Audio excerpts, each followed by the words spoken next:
Aujourd'hui, dans la voix de Shinao, il n'y aura pas d'interview. Pour une fois, la femme qui va parler, c'est moi.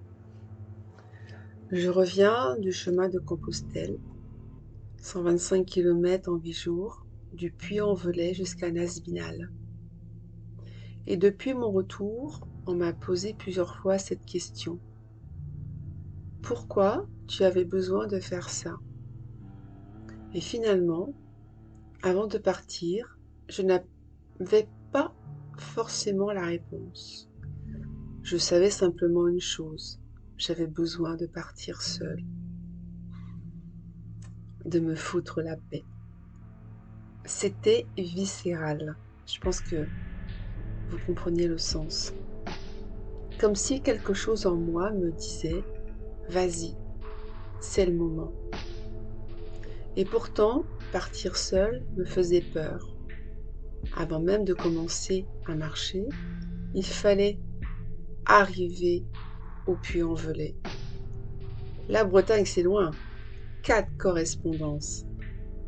Je ne voulais pas passer par Paris. J'ai trouvé la solution. 4 correspondances, moi qui n'aime pas être en retard, forcément mon cerveau est parti en live. Et si je rate mon train? Et si je rate ma correspondance? Et si je n'arrive pas au puits? Comment je vais faire pour arriver à l'heure avant que le gîte ne ferme? Ouh, on prend une grande respiration. Avec le recul, je crois que mon chemin avait déjà commencé. Dans ces trains, seul, avec mon sac, les voyageurs, avec mes peurs, et déjà cette première nécessité. Lâche un petit peu le contrôle. Parce que contrôler, organiser, anticiper, travailler, avancer, ça, je connais très bien. Ralentir? Moi? Ouais, beaucoup moins. Oui. Et pourtant, c'est peut-être la première chose que Compostelle allait m'apprendre.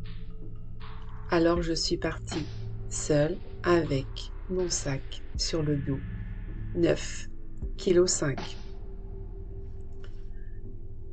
Sans savoir encore tout ce que le chemin allait réveiller en moi. Très vite, mon corps s'est rappelé à moi. Parce que Compostelle, ce sont des magnifiques paysages. Les volcans du Puy, c'est un spectacle grandiose.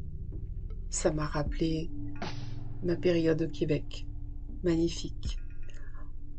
Certains dénivelés, assez incroyables. Avec 9,5 kg sur le dos, on les sent vraiment passer. Au fil des jours, la fatigue s'est installée, les douleurs, parfois des ampoules aux pieds, les chevilles qui faisaient mal, des chaussures mouillées suite aux gros orages, malgré que j'étais bien équipée, sac de protection et poncho.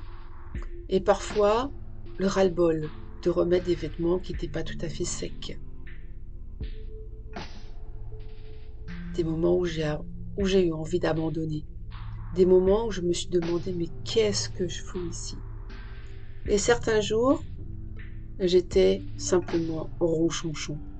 Parce que oui, on peut être sur le chemin de Compostelle, entouré d'une nature magnifique et avoir juste envie de nous foutre la paix. Mais chaque matin, je reprenais mon sac avec le sourire et je repartais, un pas après l'autre.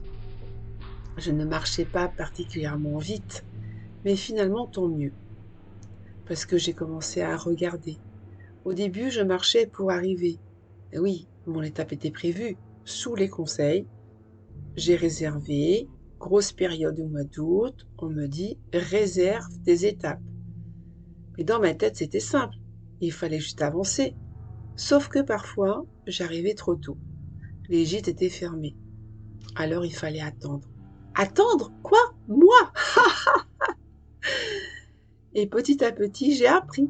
J'ai appris à ralentir, à faire des pauses, à m'allonger sur l'herbe, à faire des siestes en pleine nature, dans les champs, avec mes seules voisines, mesdemoiselles les vaches, à regarder les paysages au lieu de simplement les traverser, à lire, à écrire, toujours un petit carnet en poche, et même ne rien faire. J'ai appris à attendre sans avoir l'impression de perdre mon temps. Un mot m'est venu, patience, parce que moi, mes codes, c'est plutôt travailler, c'est la santé, avancer, faire, ne pas regarder derrière. Alors que là, le chemin semblait me dire, ralentis, regarde, respire, ressens, et justement, ressentir. Je crois que c'est l'une des choses les plus fortes que j'ai vécues à ce moment-là. La nature a pris une place immense pendant ces 8 jours. Certains paysages m'ont profondément ému. Cette nature, parfois intacte, parfois abîmée par l'homme. Et il y a les arbres. Les arbres ne sont pas arrivés dans ma vie comme ça.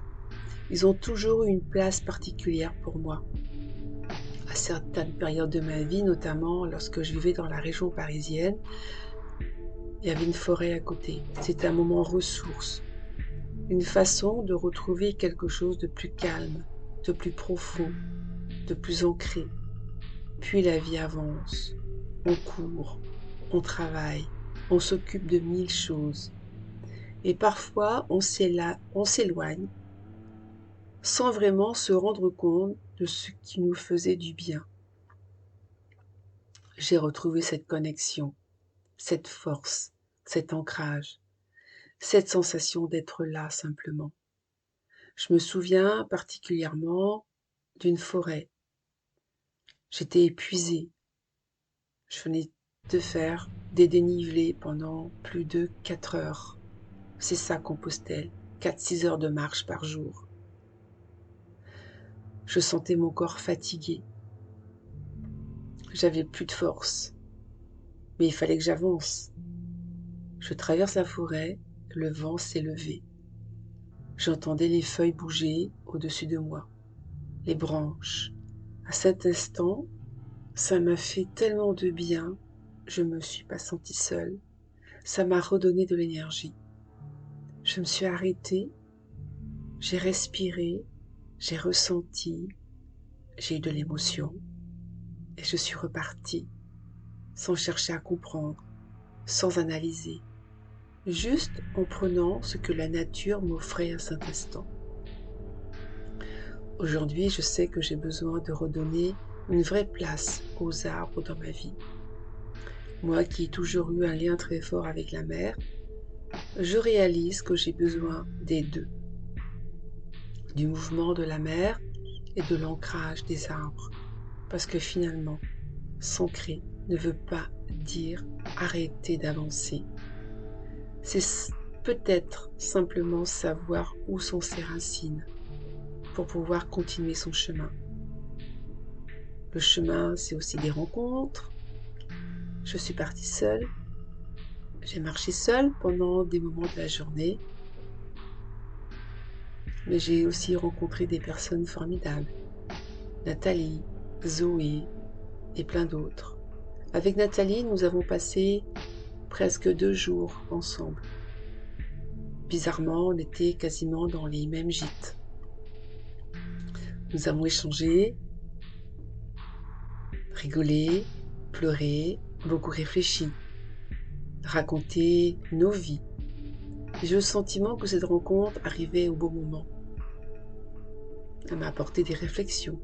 Peut-être que moi aussi, j'ai apporté quelque chose sur son chemin. Sans calcul, sans attendre, juste une rencontre, comme ça. En traversant des villages de 150 habitants, les gens étaient là, assis. Ils regardaient les pèlerins passer. Parce qu'ils savent que le moment de mai à octobre, il y a toujours du passage. Ensuite, il n'y a personne dans le village. Faut le vivre pour se rendre compte de ça. Ils papotaient, ils avaient le temps. Et moi, justement, j'étais en train d'apprendre à le prendre. Ça m'a fait réfléchir à nos vies, à cette nécessité d'aller toujours vite, de remplir, de produire, de faire, alors que parfois être là suffit. J'ai adoré le côté humain sur le chemin. On pouvait marcher avec quelqu'un sans même savoir ce qu'il faisait dans la vie. Mais qu'est-ce que ça fait un bien fou! Pas besoin de connaître ton statut, pas besoin de te justifier, pas besoin de montrer que ce que l'on possède, ce qu'on réussit ou ce qu'on n'a vraiment pas réussi. On était simplement des êtres humains en train de marcher avec nos sacs, nos douleurs, nos bonnes journées, nos journées ronchonchons, nos têtes du matin dans les dortoirs devant le café. Le paraître prend beaucoup moins de place et forcément, ça m'a ramené à ma propre vie. Qu'est-ce Parce que si on enlève le travail, les habitudes, les obligations, le bruit du quotidien, il reste quoi? Il reste de l'espace. Qu'est-ce qu'on met dans cet espace? Ben, là aujourd'hui, on met rien. Et justement, certaines réalités vont sauter aux yeux. Des choses qui étaient déjà là, mais que je ne voyais pas ou que je ne voulais pas voir. J'ai beaucoup réfléchi à l'amour. L'amour de soi, l'amour de l'autre. Parce que l'on peut aimer profondément quelqu'un et ne pas toujours voir ce qui peut se cacher derrière certaines choses. On comprend, on s'adapte, on trouve des explications et on peut préserver. Et parfois, sans même s'en rendre compte, on finit par s'éloigner un peu de ce que l'on ressent vraiment. Alors je me suis posé une question toute simplement. Qu'est-ce que je ressens moi? Pas ce que je dois penser, pas ce que l'on attend de moi, pas ce que je devrais faire, mais qu'est-ce que je ressens? Ça m'a ramené à l'enfance, à toutes ces obligations que l'on apprend très tôt. Sois sage, gentil, fais plaisir, travaille, avance, dérange pas, mais tais-toi, réponds aux attentes de l'autre. Mais quand on devient une adulte, certaines de ces obligations devraient disparaître. Mais certaines ne disparaissent pas toujours. Elles continuent par habitude, par peur, par loyauté, par besoin d'être aimé. Et parfois simplement parce qu'on ne s'est jamais posé cette question. Est-ce que cette règle me correspond encore? Il y a le paraître, ce que l'on montre aux autres, ce que l'on veut laisser voir. Et parfois, toute l'énergie que l'on peut dépenser à cacher ce qui se passe réellement à l'intérieur. Et forcément, tout cela m'a fait aussi penser aux femmes que j'accompagne. Parce que finalement, nous avons toutes nos propres histoires, nos propres fonctionnements, nos propres prises de conscience. Mon livre le parle bien quand la femme réapprend à s'aimer. Ce titre a pris une autre résonance en moi.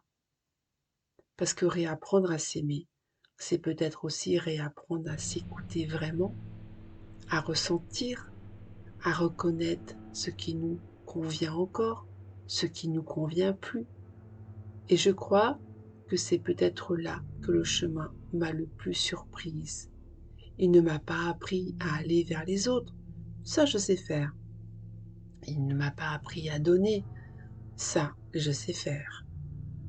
Il m'a davantage appris à revenir vers moi, à m'écouter, à ralentir, à ancrer, à ressentir, à canaliser, faire parfois un peu plus confiance. Confiance. Confiance quand tu dois te déplacer en faisant du stop. Car les transports là-bas, c'est pire qu'en Bretagne. Tu as un train par journée qui va mettre 4-5 heures à faire le tour. Alors en voiture, tu mets 1 heure et demie. J'avais pas le choix pour me déplacer. Tendre le pouce. Ne pas savoir qui allait s'arrêter. Pour quelqu'un qui aime anticiper, ça a été un sacré challenge pour moi. Ah, mais je l'ai réussi. J'avais le choix de monter dans la voiture de la personne qui allait s'arrêter. Je gardais toujours mon libre arbitre. Et finalement, une jeune fille s'est arrêtée. On a papoté pendant 1 heure. C'était incroyable. C'était vraiment chouette, simple, spontané. Une rencontre que je n'avais pas prévue, forcément. J'avais pas regardé mon retour. Ouais, c'était vraiment magnifique. Et finalement, je crois que c'est ça, le chemin aussi. C'est pas la performance d'avoir marché 125 km. J'ai pas besoin de médaille. C'est pas une grande révélation. Mais c'est quelque chose de beaucoup plus simple et de plus clair. Je sais ce que je veux. Je savais ce que je voulais. Je sais ce que je ne veux plus. Et c'est surtout ça qu'il faut retenir. Ça me ramène surtout 3 choses. L'ancrage, rester présente à moi-même, ressentir, écouter ce qui se passe avant de chercher à tout expliquer et lâcher prise. Accepter que je puisse pas tout contrôler. Ça, c'est ok. Envers les autres aussi. Et à la vie aussi. Je pensais parcourir le chemin. Finalement, c'est peut-être lui qui m'a traversé. Mon chemin, je l'ai arrêté plus tôt, car mon corps m'envoyait des messages et je me suis écoutée. Je ne suis pas allée jusqu'au bout, comme j'aurais pu le faire à une époque. Et pour moi, ça, c'est une grande réussite. Mais mon beau chemin, lui, continue simplement, dans une autre dynamique. Peut-être moins dans le faire et davantage dans l'être. Parce que finalement, parfois, le plus beau chemin commence au moment où l'on accepte de ne plus tout maîtriser. Et ça, c'est peut-être mon beau chemin.